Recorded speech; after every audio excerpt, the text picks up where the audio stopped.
যেভাবে বলেছেন, নবী যেভাবে চলেছেন, নবী যেভাবে করেছেন, নবীর আদর্শের মতো তোমাকে আমাকে জীবন পরিচালনা করে লাগবে। ফার্স্ট নাইট, এই দিনের ভিতরে হাজার হাজার যুবকগুলো অন্যায় করে, অপরাধ করে, তারা তাদের জীবনগুলো 31st নাইট করে লক্ষ লক্ষ টাকা বিনা কারণে বিনা অজুহাতে খরচ করে। কিন্তু মুসলমান, তোমার তো জানা দরকার 31st নাইটে কি করা উচিত, কি করা উচিত তোমার এটা আসল জানা দরকার। কারণ 31st নাইট তো বাণিজ্য চুক্তি যখন এই পৃথিবীতে চালাচ্ছে, যুবকরা যখন যৌবনের তাড়নায়, যৌবনের হন্মেষায় হয়ে যুবকগুলো যখন 31st নাইট পালন করে, আর গোটা পৃথিবী যখন বাণিজ্যরা চালাচ্ছে, তারা চিন্তা করে যে 31st নাইটে এমন একটা রাত্র, এটার ভিতরে লক্ষ লক্ষ কোটি কোটি টাকা মানুষগুলো খরচ করে, খরচগুলো আনন্দের জন্য, বিনোদনের জন্য কি করো, খা দা ফুর্তি করে, আনন্দ, আত্মহারা, নাচ গান, ঢুল বাদ্য বাজনা। এটা তো মুসলমানের কোন স্বভাব হইতে পারে না। মুসলমানদের তো 31st নাইট নাই। মুসলমান তো চিন্তা করবে সব সময় আমার রসুল কিভাবে নতুন দিন আসলে, নতুন বছর আসলে আমার রসুল কিভাবে দিনগুলা কাটিয়েছিল। মুসলমান তো এটা চিন্তা করবে ভাই। মুসলমান তো রসুলের সুন্নত চিন্তা করবে। মুসলমান তো তার সম্পদ বিনা কারণে অযথায় ফুসকি, মদ, ইয়াবা, নাট্যগিরি, গান বাদ্য বাজনা বেজে মুসলমান তো তার জীবন নষ্ট করতে পারে না। ভাই, আপনি 31st নাইটে আপনি অনেক টাকা আছে আপনার, আপনি এই টাকাগুলো নষ্ট করলে আল্লাহর কাছে আপনাকে জবাব দেওয়া লাগবে। আল্লাহ রসুল বলছেন, বুখারীর বর্ণনায় হাদিস, মানুষগুলাকে 5টি প্রশ্নের উত্তর ছাড়া একটা মানুষ জান্নাতে কদম দিতে পারবে না। সাহাবীরা বললেন, ইয়া রাসূলুল্লাহ, তাহলে কদমগুলা কি? রসুল বললেন, তোমাকে যে সম্পদ দেওয়া হয়েছে, এই সম্পদ তুমি কোন রাস্তায় খরচ করেছো? ও মুসলমান, 31st নাইট তো মুসলমানদের নয়। তুমি যদি 31st নাইট যদি পালন করতে চাও, তাহলে কোরআন কি বলে, সুন্নাহ কি বলে, ইসলাম কি বলে, তুমি তা পালন করো। ইসলাম বলে 31st নাইট যদি পালন করতেই যদি চাও, তাহলে এই আতশবাজি এবং কি নানানভাবে গান বাজনা বাজার জন্য যে হাজার হাজার টাকা যে তুমি খরচ করো, এই খরচগুলো টাকাটা দিয়ে শীতকালে একটা মানুষ কম্বলের জন্য থাকতে পারে না।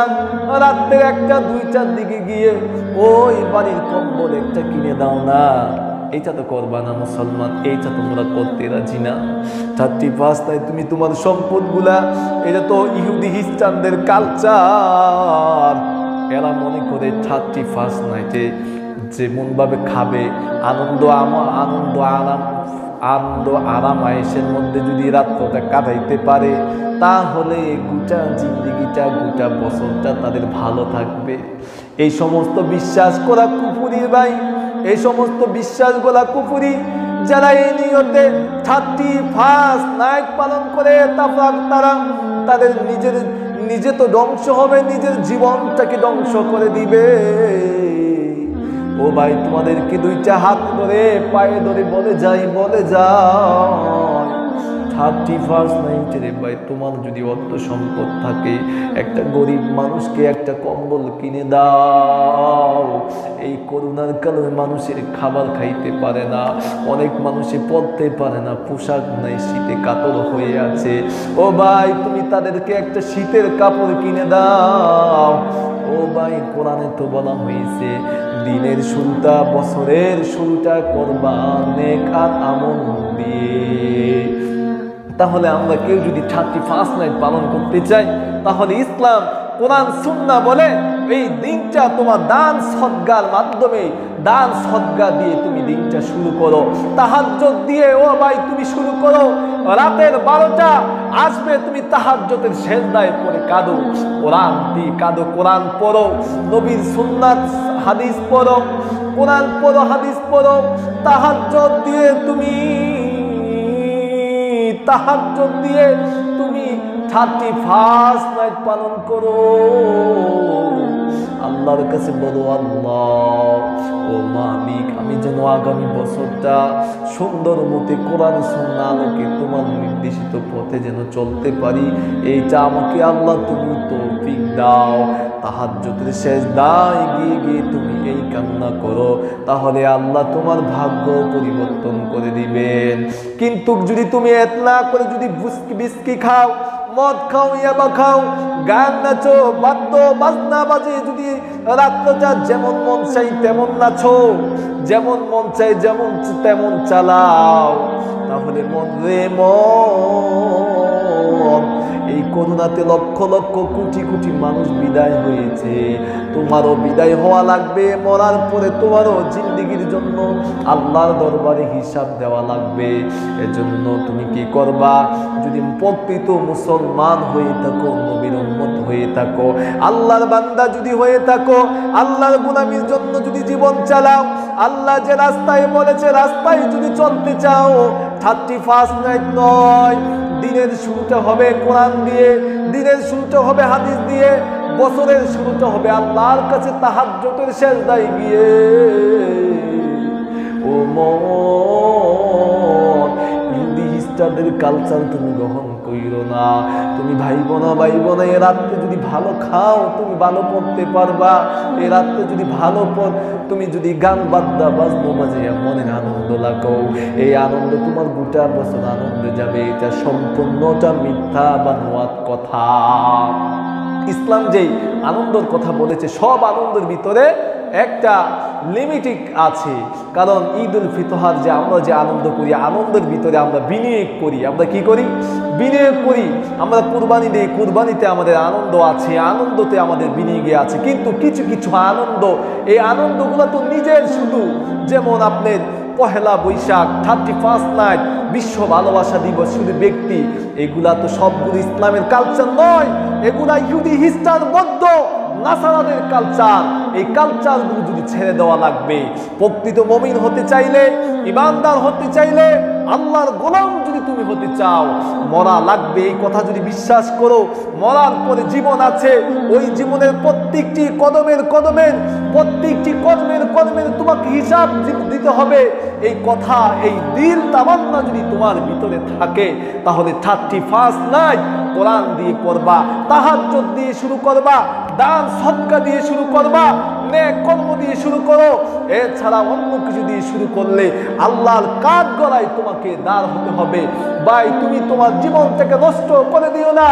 যৌবনের তারুণ্যায় 40 থেকে 45 বছর তোমার যৌবন থাকবে, কিন্তু এরপরে তো তোমার আর যৌবন থাকবে না। ভাই, যেই আনন্দগুলা 31 নাইট এবং কি বিশ্ব ভালোবাসা দিবস, পহেলা বৈশাখ, সবগুলো যুবকেরা করে। যুবকগুলো তাদের যৌবনের শক্তি, ইহুদি খ্রিস্টান কালচারা, এরা তো চাই যুবকদেরকে ধ্বংস করে দেওয়ার জন্য। এরা তো চাই যুবকগুলোকে ধ্বংস করে দিয়ে এরা এদেরকে জাহান্নামের কীট বানিয়ে দিতে। এরা নিজেরা জাহান্নামের কীট হয়ে আছে, তোমাদেরকে জাহান্নামের কীট বানাবে।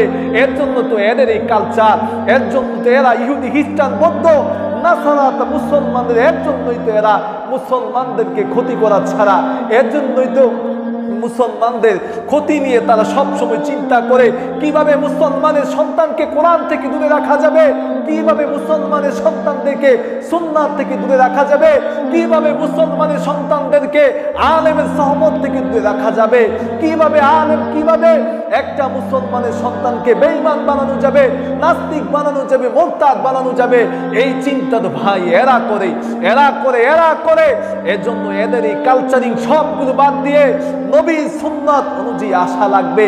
নবী যেভাবে বলেছেন, নবী যেভাবে চলেছেন, নবী যেভাবে করেছেন, নবীর আদর্শ মতো তোমাকে আমাকে জীবন পরিচালনা করে লাগবে। আল্লাহ যেন আমাদের সকলকে এই 31 নাইট কোরআন দিয়ে, কোরআনের হাদিসের আলো দিয়ে, তাহাজ্জুদ দিয়ে যেন আমরা, কোরআন তেলাওয়াত দিয়ে যেন আমরা শুরু করতে পারি। আল্লাহর কাছে যেন চাইতে পারি, আল্লাহ তুমি আমাকে গোটা বছরটা তোমার কোরআনের পথে তোমার রসুলের আদর্শের পথে তোমার রসুল যেভাবে চলেছে, তোমার রসুল যেভাবে বলেছে, তোমার রসুল যেভাবে করেছে, তোমার রসুল যেভাবে খেয়েছে, তোমার রসুল যেভাবে কর্ম করেছে, তোমার রসুল যেভাবে মানুষকে ভালোবেসেছে, তোমার রসুল যেভাবে দ্বীনের দাওয়াত দিয়েছে, তোমার রসুল যেভাবে মানবতার মুক্তির জন্য কাজ করেছে, তোমার রসুল যেভাবে মানুষদের অসহায় মানুষদের পাশে দাঁড়িয়েছে, তোমার রসুল যেভাবে মানুষকে মহব্বত করেছে, আল্লাহ তুমি আমাকে ওই রসুলের আদর্শিত করে দাও। এই দোয়া আর এই ইস্তেগফার দিয়ে যদি আমরা শুরু করতে পারি, তাহলে আমাদের বিগত বছরগুলা, আমাদের সামনের বছরগুলা আমরা আমাদের আল্লাহর কাছে মনোনীত হইতে পারবো। ভাই এই চিন্তা করেন, এই চিন্তা দিলে তামান্নের ভিতরে ঢুকান। আপনি যে এদের যে ইহুদি খ্রিস্টানদের কালচার, আপনি কি বুঝেন না? আপনি যে আগামী বছর বাঁচবেন, এটা কি ভাই বলা যেতে পারে? আপনি কি আগামী বছর থাকবেন, এটা কি বলতে পারবেন? কারণ হায়াত মৌতের মালিক তো আল্লাহ। ও ভাই মেরা দোস্ত বুজুর্গ, তোমাদেরকে এটা বলি, এই করোনাতে এদেশের লক্ষ লক্ষ মানুষ প্রাণ গেল, এই করোনাতে হাজার হাজার আলেমের জীবন গেল, এই করোনাতে হাজার হাজার মানুষের প্রাণ কেড়ে নিয়ে গেল, এদেশের বড় বড় আলেমরা সহ এই করোনাতে বিদায় নিয়ে গেল।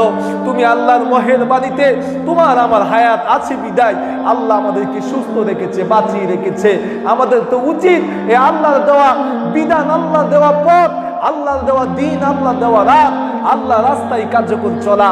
আল্লাহ যেন আমাদেরকে তৌফিক দেন, আমিন।